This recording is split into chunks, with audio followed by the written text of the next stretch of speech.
Ladies and gentlemen, I cannot quite believe I am saying this, but the time has finally come. Spurs are back in action this week and undergoing the start of another new era under Thomas Frank. Our first pre-season game of the season is just days away now. We are travelling to Reading, facing traditionally lower league opposition in our first couple of pre-season games before we jet out to South Korea and Asia to play the likes of Arsenal, Bayern Munich and Newcastle ahead of that all-important Super Cup against PSG at the start of August. And I cannot wait to see what Thomas Frank's new look Tottenham look like. I'm going to assume that you guys can't wait as well, which is why I have sat down to record this video. But before I do get started, if you are new to the channel, don't forget to head down and hit that subscribe button. Hit the like button on the video as well if you are new. We have just hit 3,000 subscribers, so thank you so much for all of your support over the recent weeks and months, and I cannot wait to continue growing with you guys.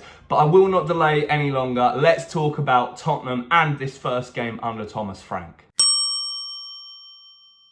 So there are a lot of unanswered questions about how Thomas Frank is going to line up, how we're going to play under him, and the changes that we're going to see from how Ange Postecoglou led his Tottenham team over the last couple of years. And there is a lot to get into, and it's going to be very, very difficult to predict the starting 11 for pre-season because there are going to be loads of changes early in the game, halfway through the game at the end. So we may not start with our strongest 11. Frank could opt to go with a weaker starting 11 and then strengthen it for, say, the second half, or he may decide to flip that, but we'll come on to that towards the end of the video. For now, I want to talk about the main things that we need to look out for in this first pre-season game against Reading. Age-old saying, but we don't need to worry too much about the scoreline in these games. I know that we will be expected to win, and we shouldn't have too many problems winning against Reading, although I do remember a pre-season game against QPR. It might have been last season or the season before where we made incredibly hard work of it, but there are a few things that people have noticed even over the last few days that may be a change in tactical analysis and deployment from Frank compared to how Ange Postecoglou used to set us up. There was actually a picture circulating on social media of someone spotting something written on a whiteboard inside one of the dressing rooms saying long throw audition. So that is an exciting development that I think we're going to see in action under Thomas Frank. I think Brentford utilised it quite a lot, just launching the ball into the box from throw-ins. There are rumours that Kevin Danso actually won that competition, but considering he's probably not going to be a starter in the squad, it's interesting to see who will take up that role from the players that we know are likely to get into that starting 11. I've talked about it in recent videos, but it's unlikely that Frank deviates too far away from the sort of 4-2-3-1 formation that we're used to seeing under Postecoglou. It's going to be very much potentially a 2 in front of the defence, a number 10, wingers, and then a striker up top. However, the way they play is going to be different, and this is what I'm most looking forward to seeing. Now, we know under Ange Postecoglou that the fullbacks love to invert and they love to come into the midfield, and they almost had more of a central role, controlling the ball and being a very vital part of our build-up when attacking. This isn't going to be the case under Thomas Frank, and it's one of the things that you need to try and spot immediately. You will notice the wing-backs or full-backs, whether it is Destiny Udogie and Pedro Porro, whether it is Jed Spence, whether it is whoever else he decides to play there, they're going to stick to the touchline under Thomas Frank. They're going to play wide and high. They're going to get up. They're going to join the attack. And don't be surprised to see us put a lot more crosses into the box. Last season, a lot of people complained that Dominic Solanke wasn't necessarily getting the service that he deserved or required in games. That's going to change under Thomas Frank, and you will spot that immediately. We know Pedro Porro in particular has a very, very good delivery of a football, so expect Frank to utilise that heavily because Solanke is very good at the air. He knows how to get into the right positions at the right time, and I do think he's going to score a lot more goals with his head inside the box this season. Another thing will be in that midfield area. Now, we know that we're still on the hunt for a number 6, so it may not change too much immediately, but Thomas Frank does like to play with a double pivot,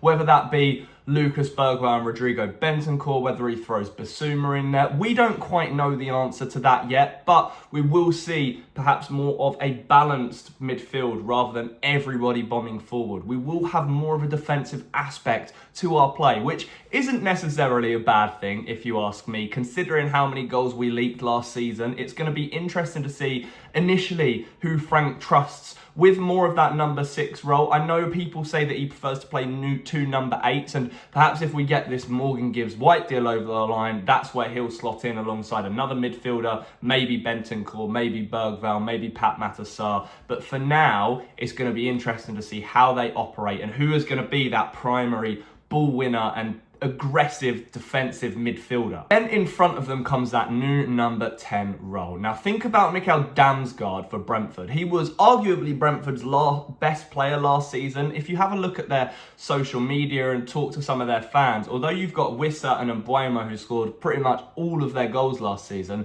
most will tell you that Damsgaard was their most influential player. And I am fully expecting James Maddison to have a new lease of life under Thomas Frank. Now, a lot of people leave him out of the starting 11, don't think he's going to get much game time because of the arrival of Kudus, because of the impending arrival of Gibbs-White. But James Maddison, let's not forget, when he is on top form, is arguably one of the best number 10s or creative midfielders across the entire Premier League. And he was still, I believe, our second top goal contributor last season behind Brennan Johnson. When he's fit and when he's available, he is incredibly influential. So expect him to see much more of the ball in much more space. Thomas Frank is going to manufacture a way so that James Maddison has more time on the ball to do his thing this season, rather than him having to drop so deep in between the centre-backs that we saw so frequently under Ange, because everybody was so high up the pitch that there wasn't too many options available to get the ball to him. Probably the second biggest change that we'll see behind the fullbacks is the wingers. Now, we know, of course, last season that Brennan Johnson played mostly on the right,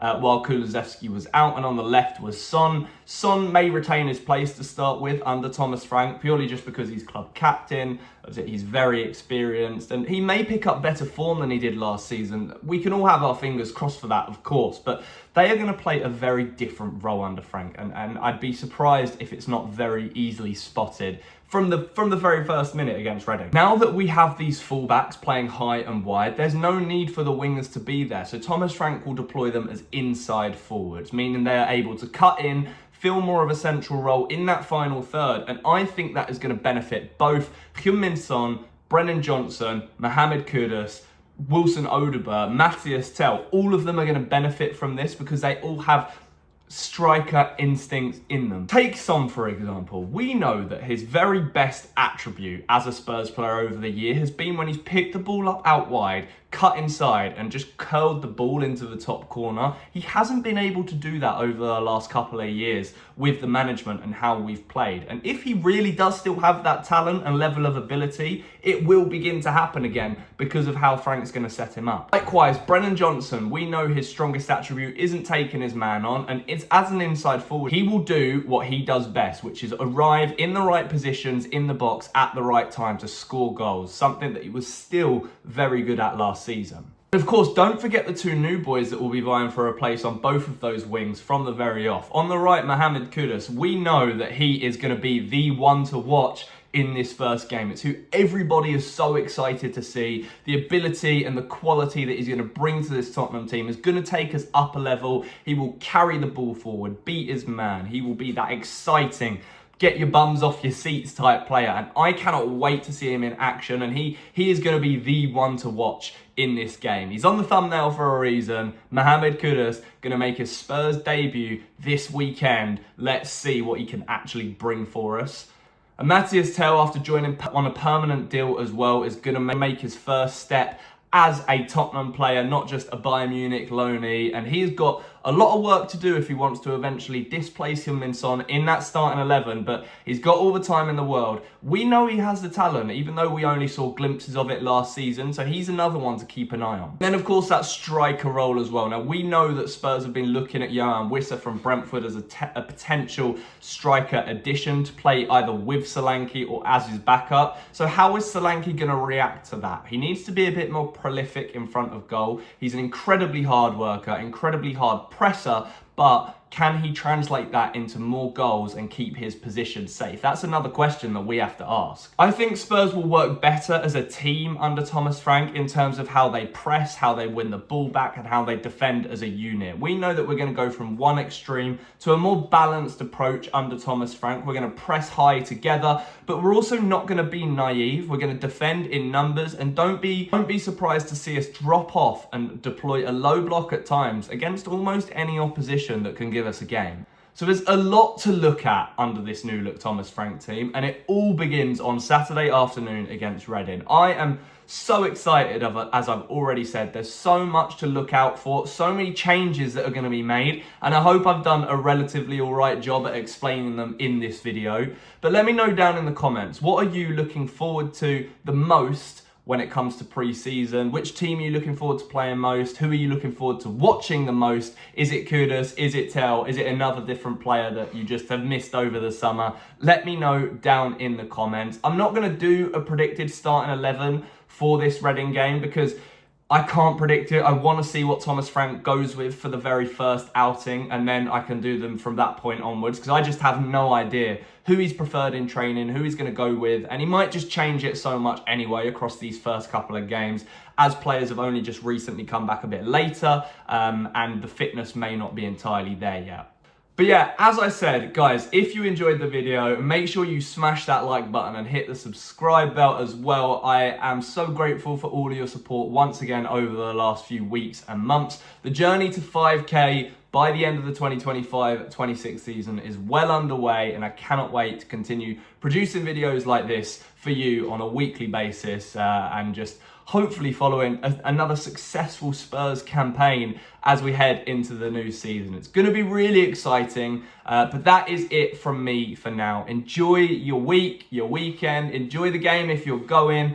I will probably not be live after the Reading game for a live stream because I'm out and about this weekend, but I will have a video up for you at some point analysing it and talking about the key things we learned from Thomas Frank's first game in charge. But yeah, that's it from me. Thank you so much for watching once again, and as always, come on you Spurs.